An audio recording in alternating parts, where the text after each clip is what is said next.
And this time, you can relax for about 15, 16 minutes. You know, I got to thinking when I was looking at this text about salt shakers and how salt preserves, which is always how I've known this text, and actually in the times that I've preached this text, I've preached. But I decided to actually do a little more research on salt back in Jesus' day and trying to get behind this "you are the salt of the earth" teaching. And so I was looking up what would Jesus' hearers be thinking of when Jesus said, "You're the salt." And so just some more information for you. Every household, and by the way, we're talking a household is like a single room, and every single household would have contained an earthen oven and a millstone for grinding, and just outside the door there would be a dung heap. And there would be a couple of chickens, and hopefully at least one cow. The dung heap was the fuel for the oven. It was salted to facilitate the burning. To be the salt of the earth was to be a very active ingredient, a little packet of power, a crucial addition to the functioning and prospering of the household. So I can say to you, you are the salt of the dung heap. And I'm really glad you laughed, because had you not, this would have really started out pretty flat. Jesus also taught, I'm coming back to the dung heap, by the way, there's a point to this. Jesus also taught, you are the light of the world. No one lighting a lamp puts it under the bushel basket, but on the lampstand, and it gives light to all in the household. And the light we are talking about is a lamplight. I think of Aladdin's lamp, you know. It's a small lamp, not huge. It's elevated on a lampstand so that it can project light throughout the room. And it wasn't a great light. It isn't like the lights that we have in here. It's not like the lights we have in our own homes. It was actually a pretty dim light, but it did help to pierce the darkness. And when it came time to put out the light, one literally would take a bushel basket and place it over it so that the house did not fill up with smoke and fumes. Jesus is saying to us that we are, just like the children's time said to us, we are the lights that pierce the darkness, lights that show the way, so that neither ourselves or others will stumble and fall. And this is part of what Jesus believed about us. And he also said about the law and the prophets. And you know that, of course, is what we refer to as the Old Testament. For them in that day, the only scripture they knew. It was the salty light of wisdom. It was the guardrails of life, so to speak. The law and the prophets were like the family photo album. It told the Jews about their history and the meaning and the purpose of their tribe amongst all the tribes of the earth. They believed powerfully that they were a special, chosen people. They believed this despite the constant evidence to the contrary. The entire history of the Jews has been one of other nations and empires and tribes conquering them, destroying them, oppressing them. And they always bounce back, which is part of the genius of the Jewish people and of the Jewish faith. Amazing history and the history of civilizations. And even in Jesus' day, the whole country was occupied by hostile Roman military forces.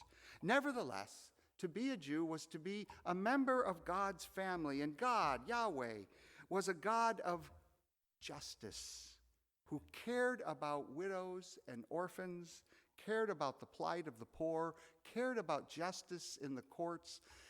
This ideally is what the Jewish faith has given the world. God is a God of justice. God hears the cry of the poor. God is for the particular widow, the particular orphan, not just the king. The more sophisticated believed that as Jews, they were a light to the nations, a role model of what a just society would look like. And so the law, which means the Torah, those first 5 books, Genesis through Deuteronomy, and the oral tradition that the rabbis had built up around that Torah, that was the Constitution. And it laid out how to be a just people, a just tribe, a just nation. And the prophets were both, what they did was they critiqued what had gone wrong. They critiqued why the Jewish people themselves had failed to live up to their calling, their election, if you will, by God. But the prophets were also an inspiration of resiliency to move towards a future of fulfillment despite the hardships of the present. This is powerful spirituality that has shaped our world. It shaped Christianity. It certainly has shaped and continues to shape, for good and ill, the nation Israel. Jesus taught us to be salty light that would draw on the idealistic wisdom of the Torah and the traditions and the prophets that came before us, but also press on imaginatively to a future of better promise. In a couple of weeks, the global church will enter into a break in time, a kind of cave experience, where we will all be summoned to sit on our own dung heap, so to speak. We will enter into a 6-week, 40-day spiritual season of purging, of self-examination, of prophetic critique, of discernment, of prayer and fasting, and self-emptying and disciplining our egos. We call this the season of Lent. And in a way, it's like a diet. We've gotten out of control. Oh, I got an amen already. We're way overweight. It's affecting our life. We have a hard time walking up a hill or a stairs. We find our minds are a little rummy, a little dull. We feel fatigued much of the day. And so we deny these feelings and we begin to eat stuff. And if you're like me, the stuff is usually full of carbs and sugars and calories. And it does bring comfort. Nothing like a bag of Doritos to bring comfort. And then we diet. We discipline ourselves. We throw out the chips and the pop and the frozen pizza. We announce, Kath, we're not going out to eat anymore. We renew our gym membership. And we pledge to go out every single night for a walk. But then we live in King County, and when it's rainy, we actually don't go out for a walk every night. And then we feel ashamed of ourselves, and we get angry at ourselves. And so we order from Grubhub some wings. And we sit there watching reruns of Game of Thrones all through the night.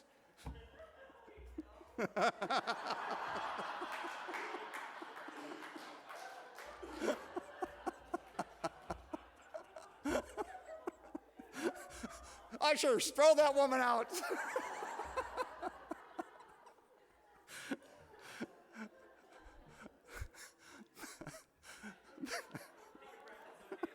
Yeah, breathe. Lent is like a diet. We're trying to do something positive. And it does come. It does come with some pain and discomfort and sacrifice. And we do, almost all of us. Not all, but I am not a role model. Most of us fail in our pledges and our commitments in terms of what this 40 days could be for us. And quite often we just quit. Or we never even begin because we don't want the hassle of another broken promise in our lives. Now, the reason I'm talking about Lent today, even though it doesn't start for a couple weeks, is I'm trying to motivate myself and you to begin to think about entering this coming Lent with a renewed seriousness, even a sobriety of mind and will. because it's also a great time to develop the skills of resiliency, the strength for a long journey.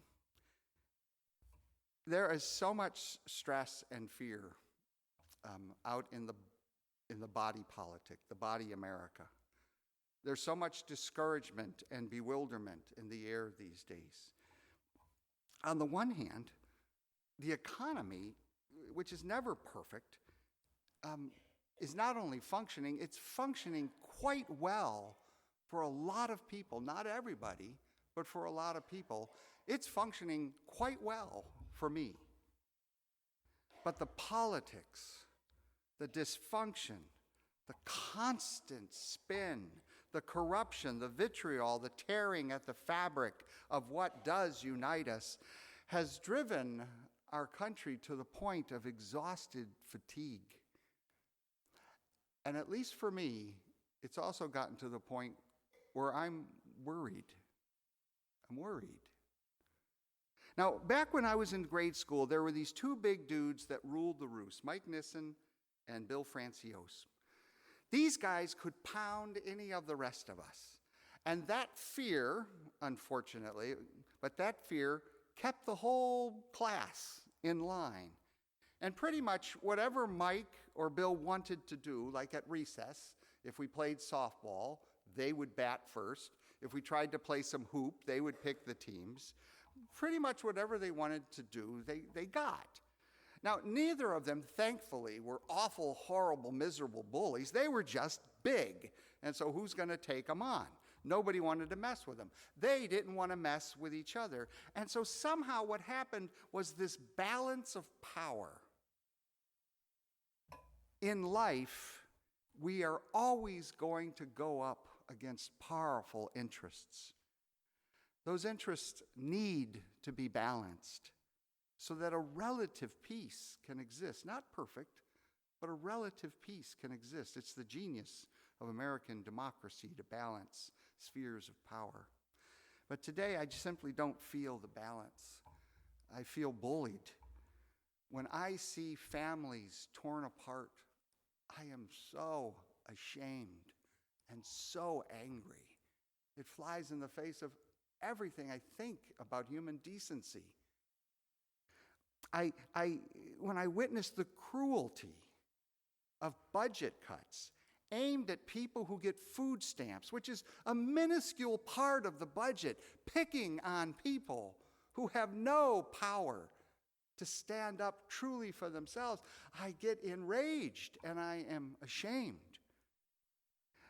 When I listen to revenge threats for the president's enemies, when I see Republican politicians lose all sense of integrity, and when I see Democrats calculate the correct spin on any issue, when I listen to NPR and they'll get a Republican and a Democrat together, or a liberal and a conservative together, but all I hear is noise. What I hear are talking points. I never hear the person.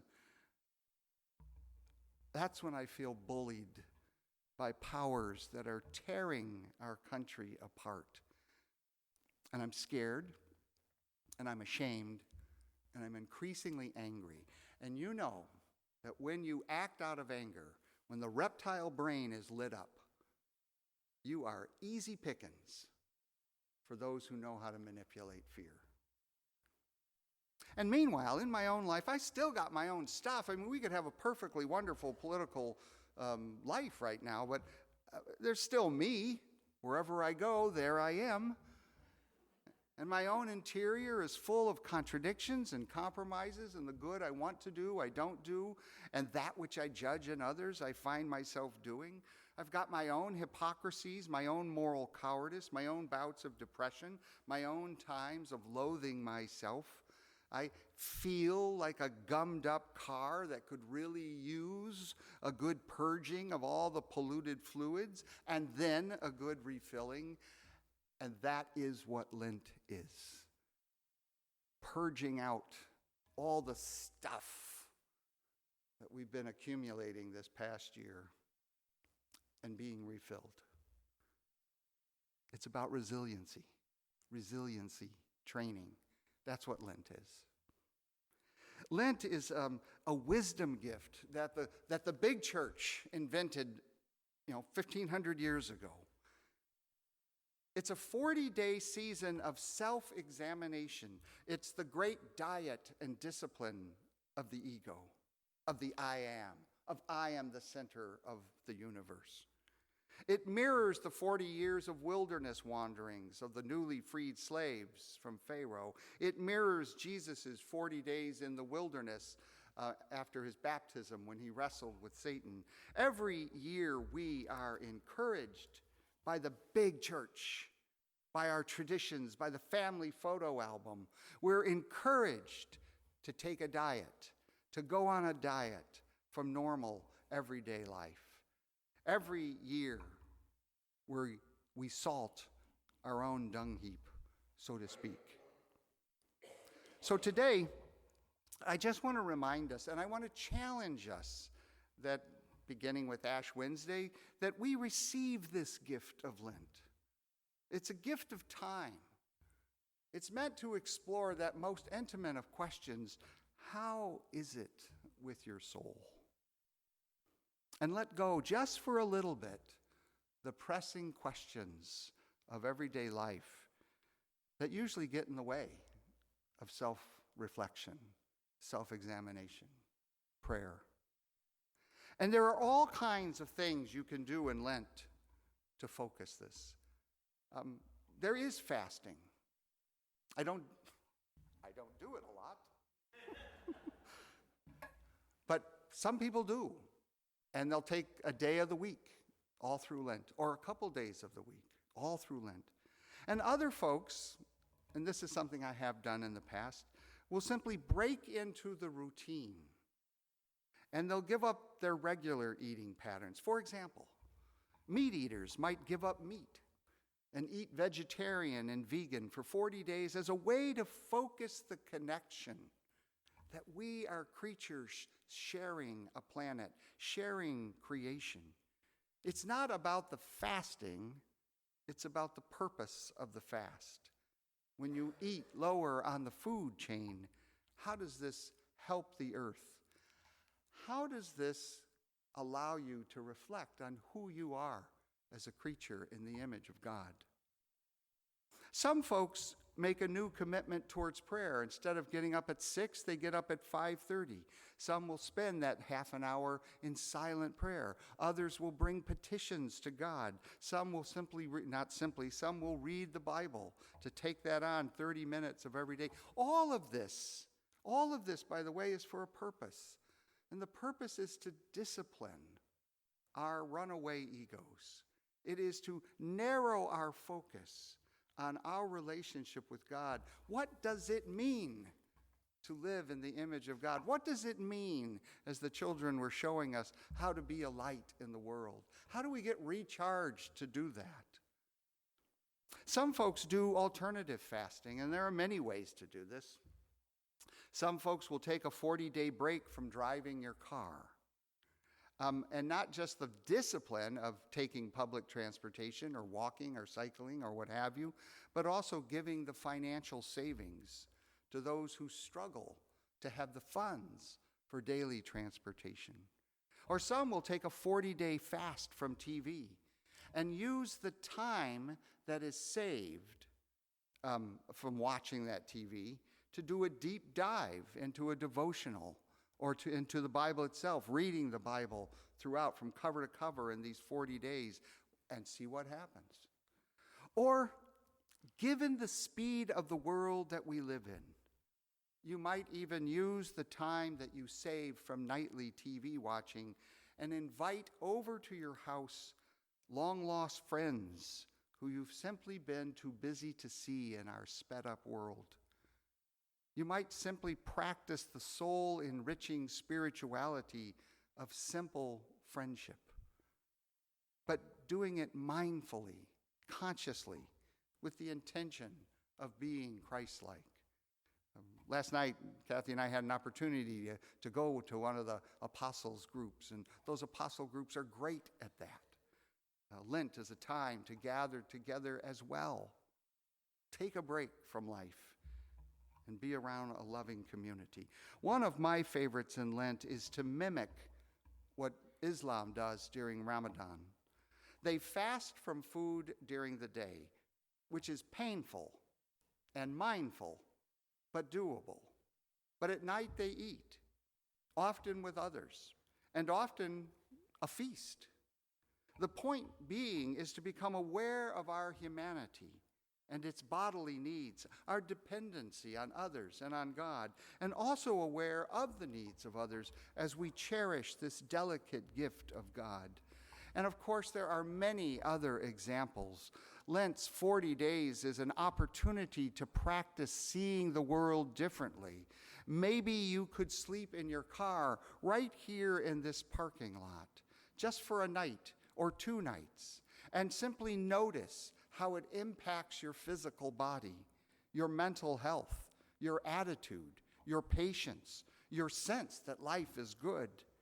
And having done so, to ask yourself, as part of the body of Christ, as Jesus in the world, how do we bring healing and hope for this escalating obscenity of homelessness?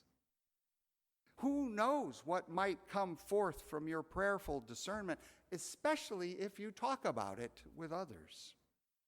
In other words, whatever you choose to do this coming Lent, and I hope you choose to at least try to enter the disciplines, make it real.